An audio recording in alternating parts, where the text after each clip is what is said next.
How's it going, everybody? This is Kevin Kring with College Golf Local.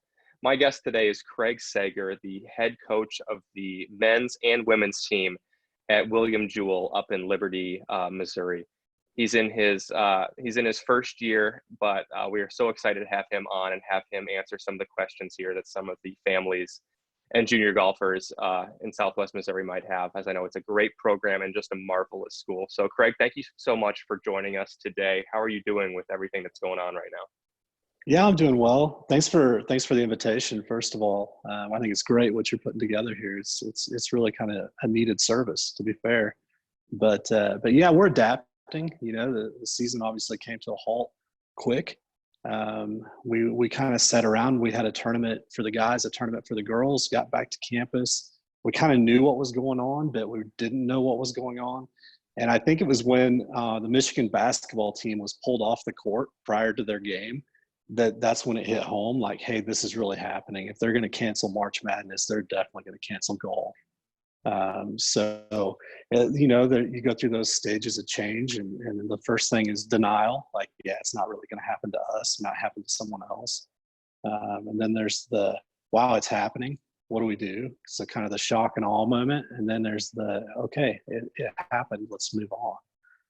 But, you know, our roster, everyone's healthy. Everyone adapted to online classes, which is new for Jewell students. We don't have online classes. So when you go from being in a classroom every day to, hey, here's your login for online courses, that was some required change on behalf of our players. But everyone adapted well. I think we're in our last week of classes right now, finals next week. So I haven't heard any horror stories. And like I said, everyone's healthy. So I guess that's what we can ask for. Yeah, hey, that's all we can do. We can only control what is in our control and go from there. So like I said, Yeah, I you know, appreciate you if I had taking. $1 for every time I text that out in the last 6 weeks. Yeah, absolutely. Well, that's what you're supposed to do as a coach. That was the most valuable lesson that I learned from my coach at Colorado, was only worry about what's in your control, and you know, everything else can fall into place the way that, you know, you allow it to. So that's a great lesson to be teaching. So Yeah, let me get absolutely. into my first question here, and it's, you know, kind of it can be broad. You can kind of summarize it however you want to, but Okay. just when it comes to recruiting, what does it take for a recruit to be someone that you've never heard of, to be someone who's on your short list? Like, what does that process look like to you? What would you recommend for a recruit to do? That sort of thing. Sure. Wow, that's a big question. You know, Missouri's kind of unique in the fact that we don't have a lot of major or junior golf tours floating around. Um, you know, it's not a hot spot for junior golf as far as that's concerned. But I would say, you know, if you reach out, have tournaments that you've played, show me that you can compete. Whether that's email or a text. My mobile number is floating around everywhere. I'm not sure how, but it is. But I probably get more text from kids than I do emails. It's kind of like email has become the old written letter all of a sudden. So now everything's a DM or a text. But if you really want to be noticed right away, because we do get so many of those, I would say, you know, make sure that you have a pretty good resume of tournaments. They don't have to be high level tournaments. They can be your high school event, but put the yardage down, because some of those high school events are kind of watered down a little bit. Show me that you play something other than golf. So like if you're writing a resume, for instance, for a job, and you've got that little paragraph at the top of your resume to kind of catch someone's attention, you know, my things that check the boxes: do you play tournaments? Do you play other sports? How do you compete? You know, do you race to see who can eat the most pizza? I don't care what it is. Just let me know that you compete. And if you check those boxes, I'm probably going to keep reading that resume, or that text, DM, email, whatever it is. So you think to probably stand out on a resume, it's, you know, be thorough in how you put in your tournament results with yardage. I know that's something that lots of coaches touch on, because if you're shooting 72 on a par 70, but the yardage is 4,500 yards, that's not the same. Elsewhere on a resume, though, I know you mentioned competing and maybe doing other sports. Is there anything else on a resume that might catch your eye? Maybe it's GPA, volunteer work, things like that are, you know, of value to you at William Jewell? Yeah, sure. Jewel's a bit unique in that there's such high academic standards. So, I mean, we have our benchmarks within our program that we look at in recruiting. But to be fair to the student, you know, if you're coming to Jewel with probably less than a 3.0 GPA out of high school, you're going to struggle. And that's just not fair to you. You're going to be behind the eight ball. Time's going to feel like it's flying by when as a golfer, we want that time to slow down, right? So GPA is probably the first thing we look at when we're really seriously recruiting someone. For one, we got to get you admitted. And without that GPA, that's going to be tough at Jewel. But two, we want you to enjoy the whole experience. And if you're struggling with class and you're constantly in the tutoring center, and that's going to be a long 4-year process, you're probably not going to like it enough to come to practice, you know, 4 hours a day. So the GPA is huge. Class rank is a big thing. You know, I don't care if you're in a class of 25 or 2,500, try to be number one. It's no different than playing golf. I mean, you know, test scores, obviously Jewel looks at test scores, but from a golf standpoint, you know, I think there's probably more to a person than an ACT or an SAT score. But that GPA shows me that you work hard, where a test score says, hey, you had a good day. It's sitting in the testing lab. Obviously there's some knowledge behind those test scores. I'm not underestimating or undervaluing those. But more so the GPA, because it shows that you work hard. Your class rank shows that you work hard. If you're inside that top 10 in your class rank, you're probably keeping an eye on that as well. And it's kind of like being inside the top 10 in a tournament. You know, what can I do to get to the next spot? What can I do to get to the next spot? So that shows me that there's a little bit of drive there. And the other thing is, you know, we're graded as coaches unofficially on our team GPA. You know, that's a huge selling point for a coach, especially if we want something, right? To point out to the athletic director what our team GPA is. You know, it's undeniable. It's just like a leaderboard. It's in black and white. It's written down somewhere. So we're proud of those things. You know, we like to think golfers should be at the top end of a team GPA award. Not always. Things happen, but gosh, we're set up pretty good to do that. So hopefully I kind of got sidetracked there on GPA, but it is a big factor that we look at. Volunteer, you know, that's another thing you mentioned. We volunteer. We touched, you know, off camera about the SAC group. And that's a big thing at Jewel. We want to have a good presence in Liberty and in Kansas City. So the more we're able to volunteer, the better we are. And, you know, it makes you feel good too. It's not that you're doing it because you have to, you're doing it because you want to. So if we see that a kid's used to volunteering, wow, that's easy as a coach. You know, you just kind of give them the schedule of events and they're jumping on it. Whereas, you know, some kids that maybe it's the first time they volunteered, there's a little more hand holding there, and that's not what you want as a coach. So right. Yeah, the GPA, the volunteer, the scores, you know, and going back to the yardage, it's important that you put that on there. But at the same time, if you win, you win. You know, I don't care what the yardage is. Everyone played the same yardage. If you won the tournament, you won the tournament. Now you're going to struggle going from 5,800 yards to 7,200. Maybe not. But at the end of the day, if you put the ball in the hole, you put the ball in the hole. Yeah, I think probably putting what place you finish in the tournament is valuable as well. I mean, just, you know, having a score and it was a high school tournament, like we need more than that. Like you probably need more detail, like what was the yardage. You know, you don't have to say I finished 8th out of 130 necessarily, but like just saying I finished 4th, I finished 6th, because it kind of gives a picture. I think it could give a picture if a kid finishes 6th and then 4th and then 2nd.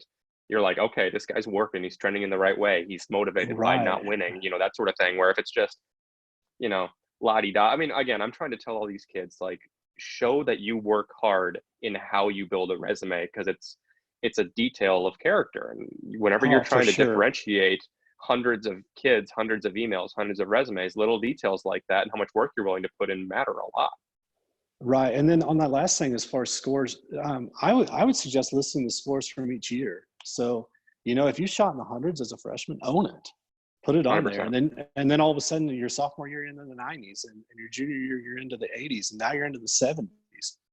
You know, to me, I don't care what you shot 4 years ago, but at least own it. And don't put in parentheses, you know, my wrist hurt or it rained, the wind blew. welcome to golf. I mean, that's what it is. So, don't be embarrassed by your score. List the score, list all of them. Don't just tell me the good rounds, because I'm going to know that's fake. Um, if you never slide a bad round into your resume, yeah, right. I mean, the best players in the world have bad rounds. Just own it. But if you can show that progression of improvement, wow, that's huge. It tells me you're doing something behind the scenes. You're not just putting on your shoes and going to play golf without practice. Yeah, absolutely. Like I said, it shows. We all know bad golf happens, and it shows that you're a person who can own it, not make excuses, and get better. And it's a little thing too. Like if you're out on the golf course recruiting, which will lead into my next question, but you don't necessarily want to see a kid who goes par birdie par, because you probably, if you're recruiting them, know they are capable of playing good golf. You want to see how they handle a double bogey. Do they then pull out driver on the next hole when it's clearly a layup hole, or just because they're trying to get it back and they're mad? Are they looking at their parents for reassurances that they're okay? You know what I mean? Like, it's little details Right. like that for sure. So let me Yeah, lead into my next absolutely. question with that, which I know you mentioned at the beginning, Missouri's not a hotbed tour wise, but what kind of tournaments are you maybe spending some time going to, um, tours you might put some extra credibility in? I know a lot of people around here and just in general think, if I'm going to play in college, AJGA or bust. So I'm going to go play in qualifiers for those. I'm going to just, go try to get in until the cows come home. But there are so many other good tours and tournaments. And I'm just curious, you at William Jewell, what sort of tournaments and tours you're kind of looking at for people around here? Sure. So we probably rely more on golf coaches, swing coaches. Some high school coaches have the credentials to recognize talent, um, but swing coaches and club pros always know. I mean, they know what kids can play at what level. They know which kids have the drive. So we probably put more emphasis in those referrals from those people than we do tournaments, on the road watching. But I will say, there's a little tour up here in North Missouri, called the Northwest Missouri Juniors. Mike Habermill out of St. Joe Country Club, longtime junior golf instructor, put that together. Um, we don't get a lot of players from outside the area, but again, show up to one of those events and win. Um, if you're playing, Oklahoma's got a great tour for juniors. Of course, Texas, wow, that's as good as it gets. But AJGA's, it's a label. We have access to that and those scores in the database and everything. But I mean, realistically, those kids probably know where they're going ahead of time. And if they haven't reached out to me by that time, I'm not really going to spend a lot of time watching them on the course. You always know where those guys are and those girls are during those events. You kind of have one eye on them. But for the most part, we have kids that we want to watch, and wherever they play, we're going to go watch. And oh, by the way, while I was there, I saw someone else. So man, just because the coach isn't there watching you doesn't mean you're not being watched. So if you're not a big, highly recruited prospect as a sophomore, as a junior, well, you better still pay attention to your actions on those courses, no matter whether it's AJGA or Missouri Amateur, Junior Amateur. Someone's watching. There and coaches talk. So if they tell you we don't, they're crazy. If we can't make it to an event, I might ask a coach that I know that's going there, hey, could you keep an eye on so and so for me? Yeah, we compete against each other, but we also see each other way too often to hold grudges. So that's more of a friendship than anything. And we ask those favors. So if we know someone in Oklahoma and that tour is going on, I'm probably not going to drive all the way down there unless you're already on our list. But I might ask two or three coaches to do that evaluation for me, or parents of other kids. I mean, the net's big. We'll put it that way. We have a lot of resources to touch base on a lot of kids. Yeah, I got to tell you, Craig, you're giving such good answers. Like, as you say something, I'm like, I want to take the next question here. I want to take it here. Well, hey, So, feel free to interrupt me. So I yeah, can no, no, I no, can you're get on doing a great. tear. Um, No, but the follow up I'm going to ask from what you said is, you talked about like the demeanor of a kid on the golf course, and I'm just curious, what are certain things that you're looking for that you would either say are really positive attributes that a kid might not think of? And on the contrary, what is something a kid does that kind of turns you off that also they might not realize they're doing whenever you're out Wow. there? Yeah. So first of all, I think it's a very clear point. Don't do anything on the golf course that's going to embarrass me or the school. If you do that and I get a call from our VP because of something you did on the golf course, you're going to have a very, very short golf career. Um, at my prior school, I was in the VP's office twice because of one person, and that was it. You know, I've got more things to do with my time than get in trouble because of your actions. So if you're doing that in junior events, I would have to think you're going to do that when you get to college. And it's just not a headache I want to spend time babysitting, to be fair. So, I mean, hitting a bad shot and walking to the next one with your head down, you know, that shows. If you, you know, if the old trick, look at the stand on the bag, because it's probably, if it's bent, it's been kicked or whacked with a shaft. Yeah. You know, if you break a club, I'm not fixing that golf club in the middle of a tournament. I've got better things to do. I've got 4 other players to worry about that week than babysit your driver because you got mad and whacked it on your golf bag. You know, as far as parents, maybe that's their trigger. Maybe that's what they're used to, is if they hit a bad shot, they look back at mom and dad or grandpa and grandma's reaction. I'm probably okay with that. You know, that's what they were brought up doing. It's kind of like, you know, tennis is big in my family. And when a player, you know, plays a bad point in tennis, what do? They look to their box, right? So we don't have swing coaches and putting coaches and physios and all those things following us around like tour players. So maybe that is mom and dad, you know, and chances are mom or dad or grandpa or grandma probably put that club in your hand to begin with. And wow, if it's something simple like ball placement and they give you a little nod with their head, like, hey, move that ball forward, fine, so be it. You know, so you know, we watch parents' reactions, but to some extent, you know, I'm not recruiting the parent. So and sometimes the kids want to get to college to get away from mom and dad. So you can't always judge a kid by their parent and vice versa. But again, if your actions on the golf course say that you're going to give us a good reputation for the next 4 years, you're probably someone we want to invest in. If your actions on the golf course say, wow, coach, that's going to be a long 4 years babysitting this player, you know, we're going to bounce you from the list right away. It's just, there's so many good golfers out there. You cannot afford to make those silly mental mistakes like letting your anger show. You know, I don't know who it was. I was probably someone way more famous than myself, but we always use the line that, you know, if you're not putting in the hours at practice, you don't have the right to get mad. So, you know, if you're one of I those see that kids all the time. that thinks that you can go hit balls for 10 minutes and turn up to an event, well, there are kids out there that can do that. Don't get me wrong. There are, and it's frustrating to watch if you're the kid that just grinds it all day. But if you're not that kid that's putting in the work in the weight room and putting in the work in your swing lab or whatever you're working with, or out on the golf course playing golf all the time, and did you really pay your dues? So why are you getting that upset? You know, set some realistic expectations and like I said before, own it. You know, we all hit bad shots. Own the bad shot. Yeah. I've But actually probably seen, yeah, sorry, go ahead. I was gonna say, I've actually seen some kids who I feel like whenever they have a coach watching them, they actually get more upset with bad shots because it's like they're trying to tell the coach, I'm better than this.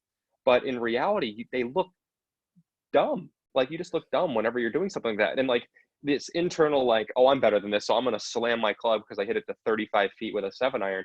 And you couldn't look, you just frankly couldn't look dumber doing something like that for sure. Yeah. I mean, the shot link guys will tell you that's a great shot, right? So what Yeah. makes you think that you're going to be better than the tour average from that distance? Like, come on. Yeah. We have those tour average charts for clubs in proximity to the holes.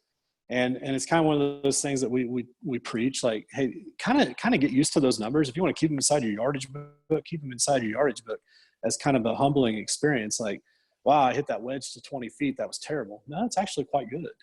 Yeah. But when we watch a kid on the course, the negative stuff stands out, but so does the positive stuff. Course management's huge. You know, I don't care that you didn't pull the shot off, but did you try the correct shot? Or did you just turn that bogey into a double or worse? Yeah. You know, bogeys happen, doubles happen, but doubles will kill you.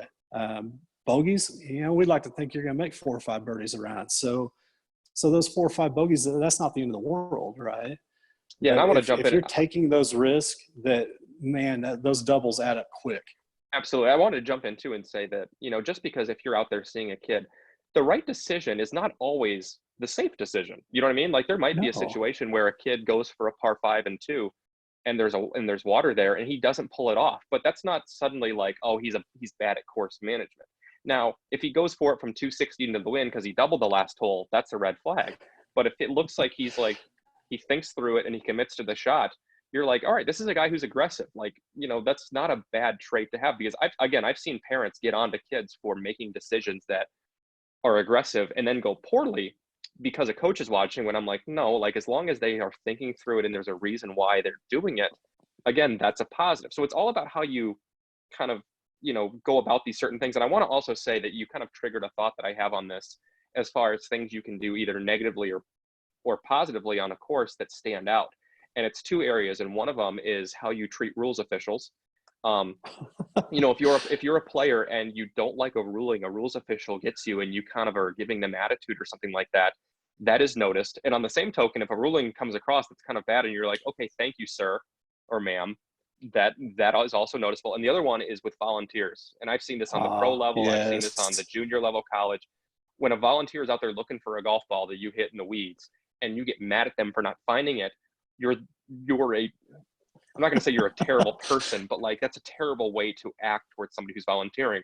Whereas if you're a player who just made double, par, double, and the volunteer is asking for a 3-hole score, and you either blow them off or say 646, thank you for being out here, that stands out so much, and that's what can differentiate you. So as you were Yeah. talking, I just thought of rules officials and volunteers, and how you act towards them is huge in kind of Yes. displaying character and what you can see.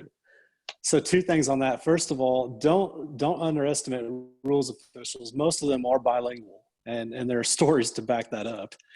So if you think that, hey, I'll just say it in German or I'll say it in Dutch, it doesn't matter. They know. and I do have some great stories about that. And then on the volunteers, and they're volunteers. Like, gosh, they don't have to do that. My favorite is when a player gets mad that they have to ride on the back of a shuttle cart. Well, that's that person's cart. Like, they didn't have to do that. You could have walked the 400 yards from green to tee. Sorry that your trolley or your push cart didn't fit on there perfectly. But man, just save the attitude. And then your other point about playing aggressively maybe isn't the bad thing. If we watch a kid hit driver, and then all of a sudden he gets to 17 or 18 and he freezes and pulls iron off the tee, wow, that's noticed. Play to your strengths. If you've hit the fairway with driver on every hole, but then you get to the final hole and you maybe see a leaderboard, or mom and dad's tipped you off that you're in the lead or something, and you hit iron off the tee when it's clearly a driver hole, that nothing burns a coach more than to watch that. It's just so frustrating. You've just taken a scoring club out of your hand, and nothing says you're going to hit the fairway with that iron either. I think back to the players, not this year, but prior, when Rory won, and no one hits driver on 18, right? In that situation, except for Rory. Rory knew driver was hot, and it gave him the best chance to win that tournament. Had Rory pulled 2 iron, not that I wouldn't have recruited him because of it, but it would have been a red flag. Like, hey, what happened here? What's going on mentally that triggered that? Yeah, the main thing is like, just in everything that you do, I think it's really important to have a reason for doing it, because coaches, you're veterans and you know what you're looking for and you know what you see, and little details stand out. So like I said, that I came from a place where I've just seen kids play aggressively. Maybe it was too aggressive, and then their parents are like scolding them for like, I can't believe you just didn't chip out, when a coach is watching. And it's like, well, as long as you believed in what you're doing, like, I think honestly, like, you'd rather see some poor golf with some belief behind it rather than someone who's Right. just scared that you're out there watching. Yeah, there's nothing worse than watching a kid try to protect a number or protect against a number. You start out watching the kids and they say, well, I just want to shoot 79. Well, are you saying you wouldn't shoot 76 today? You're going to stop at 79? Or you have the kid that's on 79 watch, right? the old quote 79 watch, and all of a sudden they start playing conservative because, oh, lo and behold, I don't want to get to 80. Play your game. Yeah. Again, just own it. Maybe it was a bad day. Yeah, absolutely. I'll ask you one more question about kind of recruiting whenever you're out there. And that's with parents. Kind of a two-parter. What does the communication look like for you and parents when you're out there? Are you allowed to have communication with them? I know there are restrictions on communication based on the date for kids who might be sophomores or freshmen. So talk about, one, are you allowed to talk to parents? And the other part of that, are you watching parents' demeanors and how parents act towards their kids just as much as you're watching the kids when they're out there? Sure. So the first one is the magic date of June 15, going into your junior year. Prior to that, if we see the parents on the course, we can surely introduce ourselves and let them know that, hey, I'm not being rude. The rules are June 15th prior to your junior year, so I can't chat with your son or daughter, or you during this round. But after that date, it's probably a little more casual. Chances are, if I'm watching you, I've already spoken to you. Or your son and daughter. So there's a little bit of a relationship there. So it's more than just a wave or a head nod and passing on the cart path. Probably a little more, wow, that was a good shot, or hey, what do you think was going on there? That type of thing. And again, I go back to, do I watch parents? Yes, because we are recruiting a package deal. But at the same time, I'd like to think I'm not exactly like my dad. And my kids won't be just like me. So does it exclude a kid because of a parent? No. We don't scratch them because of a parent's action like we would if they were acting that way. But we do have those conversations with the players and the parents, usually prior to day one on campus, that, hey, here's our expectation for communication. Because usually that's what it is a communication thing. And then as a coach, if you call me because your son and daughter wants you to call, or you feel like maybe they should be in the top 5 and they're not, the first thing I'm going to ask you is, did you ask your son or daughter? The question you asked me, have you asked them? And if the answer is no, I'm going to just advise you to, hey, you know what? They're 18, 19, 20-year-old. Go ask them. They'll probably tell you that they blew up on 17 and that's why they didn't make the top 5 that week. Right. Golf is so cool. There's no subjectivity. 72 beats 73. So it's not like playing time in basketball or baseball or anything like that. So, but yeah, so back to your question, we do evaluate parents, but at the end of the day, it's not an eliminating factor. Now I guess there are extremes to both sides of that might throw a wrench in that statement, but for the most part, no. Yeah, I gotcha. I got a couple more questions here, Coach, and then I'll let you go. Sure. You touched on it a while ago, kind of talking about how you put more stock and credence in what a swing coach would say, or a head professional at the course or something like that. But I want to talk to you about swing videos and kind of what are you looking for? I know basically that's common now for swing videos to be attached with a resume, so you can kind of see what a kid's looking at. How much? I mean, do you care about swing videos? If you do, what are you looking for in them? Right. Just what are your thoughts on swing videos? Yeah, so I think in the day of technology, every kid has a swing video, right? Anybody can pull out an iPhone and get a swing video now. It's not like when I played at that age where you really had to book an appointment to get a video of your golf swing, right? That kind of dating myself a bit, but so everybody's got them. I would say if you're using that as a selling factor, make sure it's something that a swing instructor has prompted you to video. So if I get one from like a 3/4 angle, it really doesn't do much for me. If I get one from the ground up, it really doesn't do much for me. But if I get one that's like straight down the line or straight face on, it's probably okay. Again, I'm not the type of coach that's going to reinvent your golf swing when you get to William Jewell. The NCAA says I only get 20 hours a week with you, and that includes strength and conditioning time. So we don't have time to rebuild a golf swing, right? Now, if you are working with a swing instructor, wow, those videos are awesome because they know what that swing looked like when you were playing good. They know what that swing like when you played bad, right? And so in that case, that communication between me and the swing instructor is always happening. It's, hey, I just took a video of player A. Do you have a set of eyes and some time for this? or they'll send me a video and say, hey, this is what we're working on right now. Can you kind of keep an eye during the qualifying rounds and see if he or she are holding true to that, or if there's a little breakdown during pressure?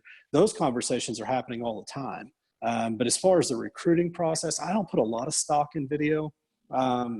If you're doing something really, really cool that's going to stand out, like if you've got a launch monitor track man or something there, and your ball speed's off the charts, then that's kind of cool. That'll catch my eye.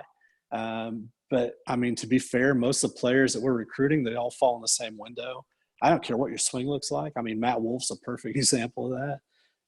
I probably wouldn't teach that golf swing. I don't think anybody in their right mind would, other than George Gankis, but it works, right? So am I going to eliminate someone like Matt Wolf's golf swing from my roster? No, because the guy can go out and post 65.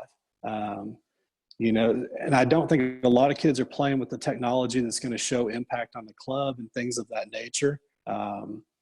So if you can include that, great. But again, I don't really care what the swing looks like, as long as you can repeat it, and that's usually proofed or evidenced in your scores. We do look, and we do store those. We have a nice database for recruiting, and we do upload the swing videos and all that. And I guess if all things were equal, it might be a deciding factor. Do I think that's a repeatable swing? Do I think that's a fake swing that was just sent because they thought it would make them look good in the recruiting process?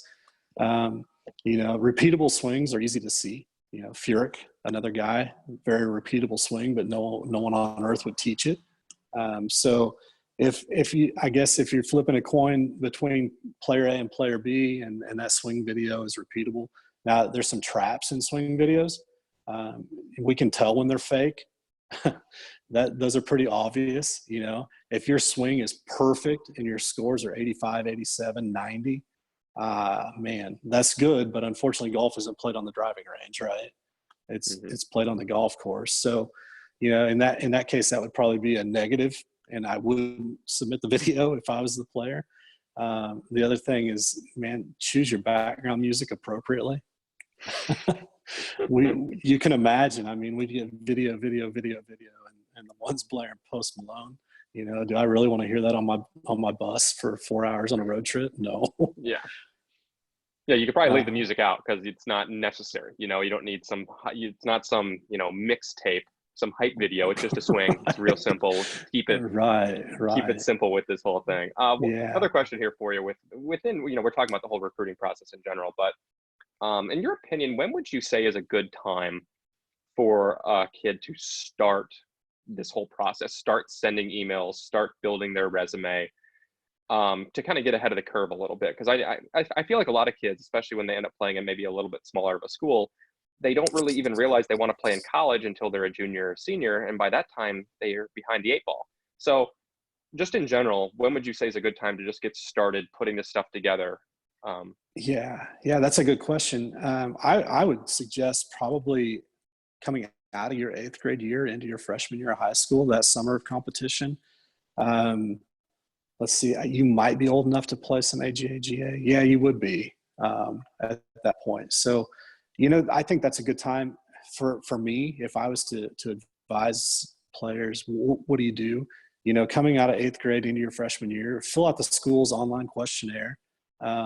Those are huge for us because it keeps me from having to input all that stuff manually, like going back through emails and finding your date of birth and your address and your phone number and your parents' names. If you just jump online and complete that, that comes straight to my phone. I can see it. Obviously, I'm not going to reach out because you're young. But then say you did that going into your freshman year, and then coming out of freshman year into your sophomore year, you want to update me with your scores, and you do have a video that you want to attach.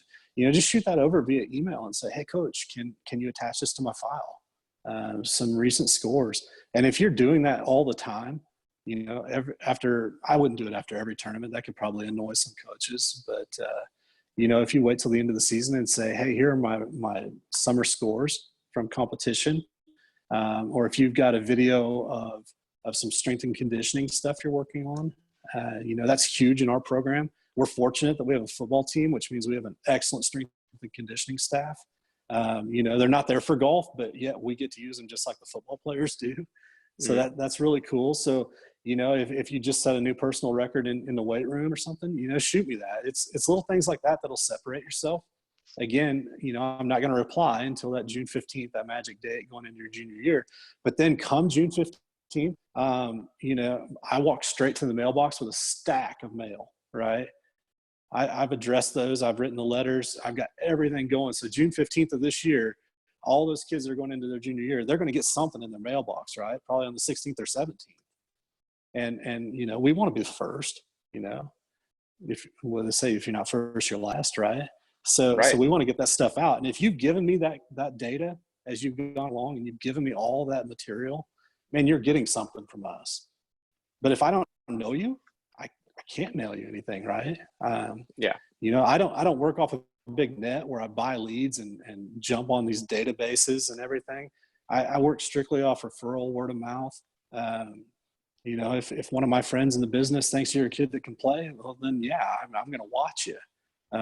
But it's a two-sided coin. You have to want me just like I want you, right?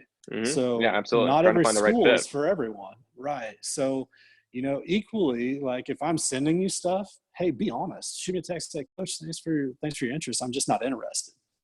Um, you know, don't let me waste my time for the next 2 years. You know, I'll think the world of you if you're just honest with me, because Yeah. not every school is for everyone. So honest communication is huge. You know, we put a lot of effort into recruiting, a lot of effort, but that's a two-way street. You know, hey coach, thanks, but stop blowing up my mailbox. Okay, perfect. Yeah. That's one less thing I have to do. Or, Yeah. hey, coach, you're sending me these emails, but I'm terrible about checking email. Can you hit me up on Twitter DM or Insta DM instead? Yeah, sure. That's easy for me. That's way easier than sending an email. So why didn't you say that sooner? Um, but I think just being open and honest, that's tough. That's tough to ask a 16-year-old kid to do that to a college coach when their dream is to play college golf, right? But the ones that are really authentic and natural in their response and those letters and those resumes that they're writing us, and you can tell right away if this was proofed by their English teacher or if it's really how they talk, right? Right. So to answer your question, I would say as early as you can. I probably wouldn't put a lot of stock into prior to 8th grade, but coming into your freshman year, I would really ramp it up. You know, always work off a list, a pros and cons list. Keep those handy. You know, if you think it's a pro and then you find out, wow, that really is a pro of that school, mark it off. You know, keep that running document. And because we do the same thing about you, right? It's only fair that we share those secrets and work together because ultimately we want the best kid and we want the kid to have the best school. And when that happens, gosh, you see happy kids and low scores. Yeah.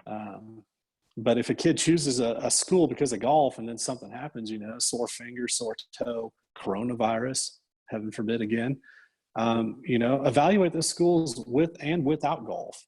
Nothing says golf's always going to be there. We always thought it would be, and then look at this semester. So are Right. you going to be happy with that school if you can't play? The other thing I would say along that line, it's off subject a little bit, but man, set those expectations. Just because you're number one on your high school team doesn't mean you're going to get to college and be number one. How do you react? How do you react to that first qualifier when you get smoked? You know, are you the kid that's back out on the range in the morning and in between class and hitting on the monitor between classes and back in the strength and conditioning room? Or are you the kid that says, wow, I got the scholarship, I'm just going to hang out and go party and do all those fun things? Because that tells a lot. You know, it's a 4-year investment on both sides. Yeah. One of the things I wanted to follow up with you that you said, and again, you could even like set me straight on this, but one of my beliefs is like whenever you're contacting coaches, you want to have like frequent like contact points. Like don't just wait until you have your swing video, your ACT, your tournament schedule, some tournament results, and just bundle them all into one.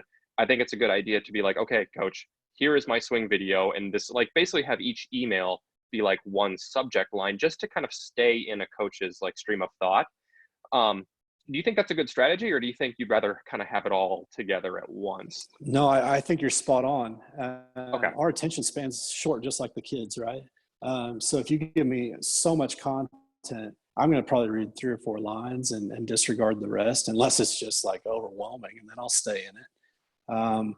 But the notes that you get, the text that says, "Coach, just shot under par today." Those are the things that stick in my mind. Hey, coach, new low round today. Hey, coach, hole in one.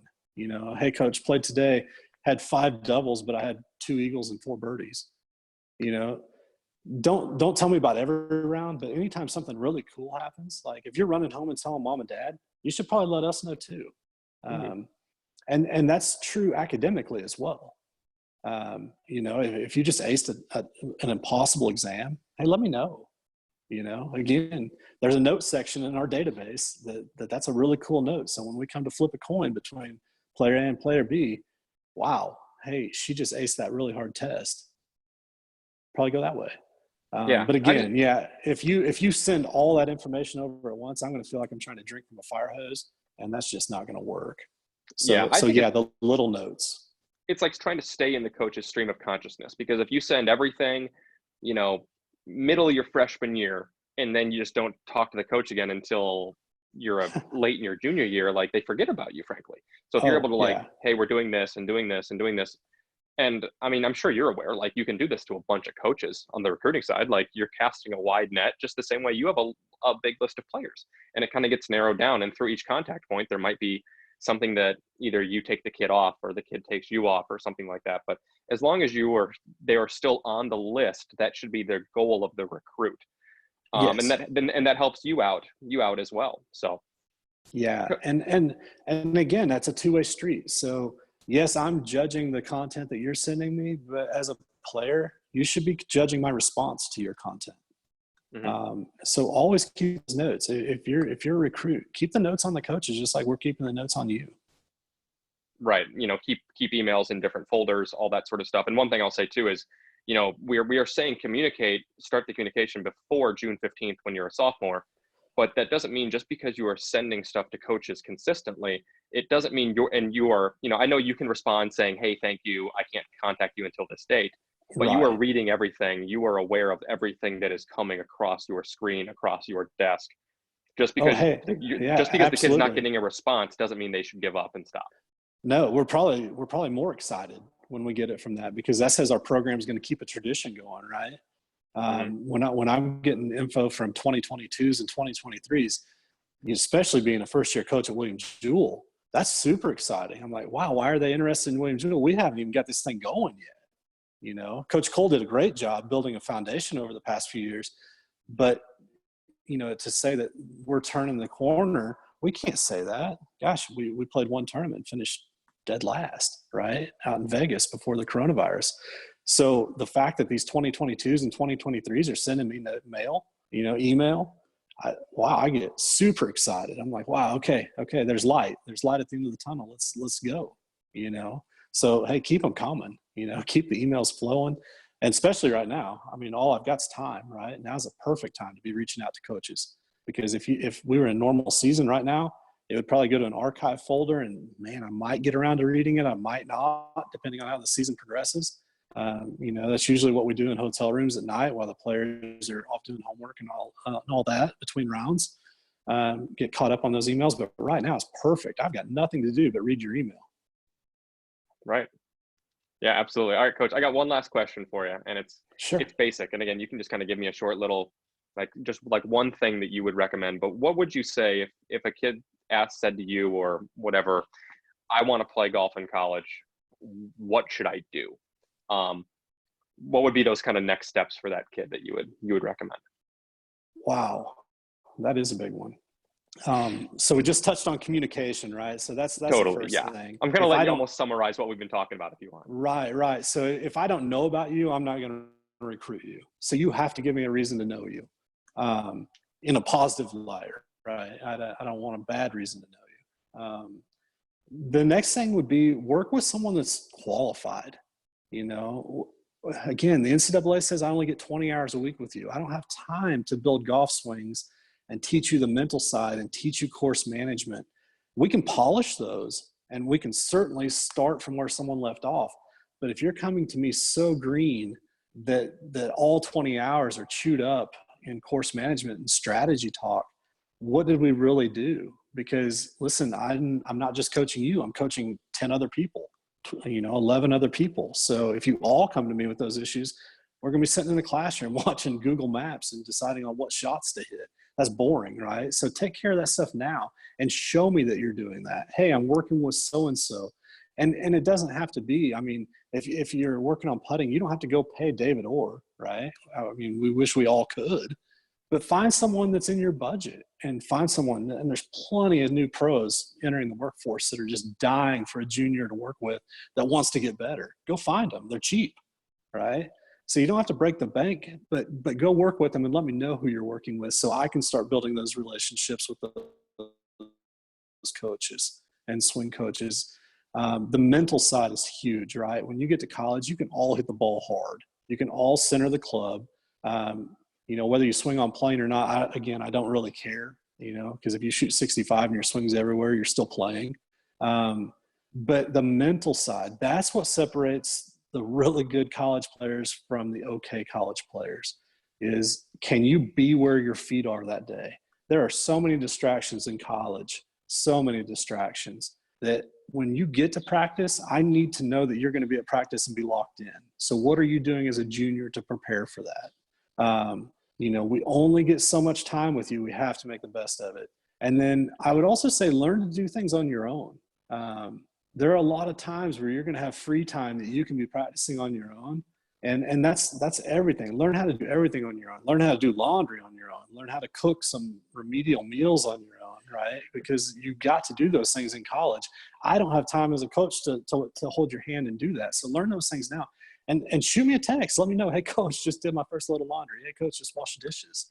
Because hey, there are road trips where I've had kids that don't know how to wash dishes. I'm not going to name names because it's kind of embarrassing, to be fair. But man, if you can do those, you really do have half the field beat. I mean, it sounds crazy, but you do. And then the other thing I would say is play as many things as you can play. I don't care if that's basketball, baseball, football, soccer, the piano, the cello. I don't care, and try to be the best at it. We've had some really, really good golfers that weren't golfers, right? So when I was at the JUCO level, the kid that had the lowest round at the national championship for me didn't even play golf as a senior in high school. He played baseball.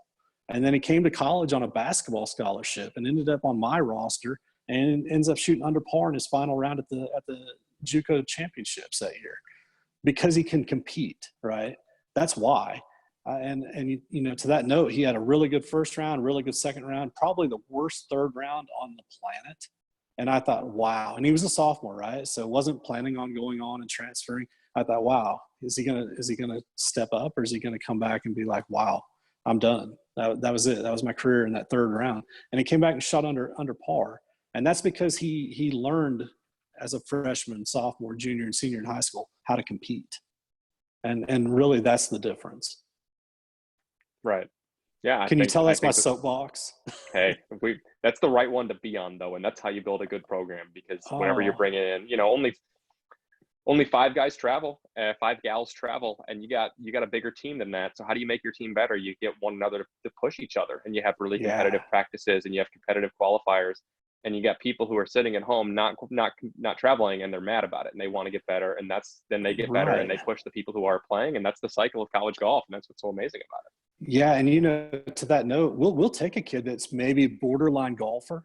If I talk to his basketball coach and he says, hey, he's the first one in the gym, he's the last to leave, he sets a standard in the weight room, because maybe you're not in my top 5 as a freshman or sophomore, but you can help set the tone in our training, right? So I'm giving you a nudge in that recruiting because I want you to help me in this area, right? So you're always recruiting around your weaknesses. And if I see that our weakness is the weight room right now, I'm going to go find some kids that can get after it in the weight room. I can teach you how to play better golf, right? But what I can't teach you is how to drive yourself. And so if you do those things and learn how to do those things, and if I knew how to teach you to do it, I'd write a book and that would be the end of it, right? But everyone's different. But you have to learn what pushes your buttons, and you have to want to be the best. And again, I don't care if it's golf, the piano, the guitar, basketball, whatever. The list is endless, right? With opportunities for kids these days. but go into that with the mindset of, wow, I'm going to do this and I'm going to be number one. Yeah, that's well said. Well, Coach, thank you so much for taking time this morning to come chat with me and educate these kids and families here, specifically in Southwest Missouri. But I mean, all around the area, you've got a good program on your hands, and I know you're leading in the right direction. So like I said, I appreciate you taking the time, and I certainly hope we can all resume normalcy here pretty soon. You can get your guys and gals back out on the course together, and Right. we can start enjoying ourselves. Yeah, unfortunately, it looks like normal's changed. We'll see how this plays out. But again, our current roster's happy, healthy, going into summer. Families are healthy. It puts it in perspective real quick. Golf's just a game, right? Yeah, absolutely. Well, Coach, be well. All the best health-wise to you, and like I said, we hope to see you out there on the course soon. Okay, perfect. Thanks again for the opportunity, Kevin. Yeah.